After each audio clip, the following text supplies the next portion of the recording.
So what you're seeing right now on screen is the basic view of what a video editor looks like. All right, so I'll start from the far left all the way down clockwise until we come full circle. Okay, so what you see on the top left corner, this is where you see all your libraries. So right now you have 4 libraries here. The simple thing to remember is that try to have one video per library. Okay, so that makes it easy for you to sort of remember, and easy for you to sort of organize all your files basically. And within each library, there are things of what we call events. Okay, and you think of events as a way to store all your files. So say for example, you have shot a 3-day shoot, day 1, day 2, day 3. So you have one event each for each day, one folder. Think of events as folder for your file systems, okay? And then within the events, you can have one project. So in this case, I have one project called new. I've just created it.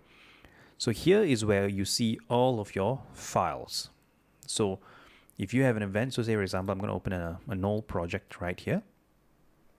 This is what I did for a project that I just completed recently called 10 Tips for Good Online Teaching. As you can see, all of my files are right here. So it's very important that before you go in and import all your files, you name them correctly so that you can identify them easily. So these are all your project files right here. Okay, and within your files, you have your project as well. So let me just open a project so it makes it easy for you. So here's where all your files are. Okay, all your logos, your pictures, your videos, your audio, all will be stored under here. So if you need to search for it, that's where having a good naming convention comes in. So say for example, I need a logo on Skype. So it will show up right here. Okay, so that's where you view all your files.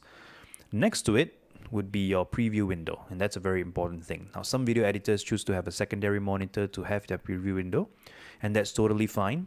But if you don't have that luxury, then it would be within the screen that you have. So this is your preview window. So whatever that you do to your window would be right here. If you want to view any sort of clips that you have imported, it would also be viewable within the preview window. Okay, so going back to this, so that's your preview window. Next to the preview window would be what we call the inspection window. All the information with regard to your video, your titles, your audio files would be under the inspection window. So if I click on I, which is what the inspector calls for, that tells me that, okay, this video is 1920 by 1080p, 25 frames per second.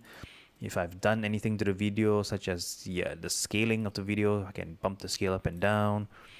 I can move the position of the video left, right, and center. I can crop the video, I can distort the video, I can add stabilization if it's necessary. So all the information, all your effects, everything you did to the video, the information would be right here. And then just right below that would be your effects panel. So all your transitions, okay, blurs, dissolved, flow, as well as all the effects that you want to do to your video would be under the effects panel. Now, and then this effects panel could be different when it comes to location of it for different video editors. So in Premiere, I understand that it could be in the left side as well. So look for the effects panel depending on the video editor of your choice. Okay, and then next to it, this is the most important one. This is called the timeline panel, timeline window. So all your video arrangements, one clip to the next clip, would all be under the timeline window.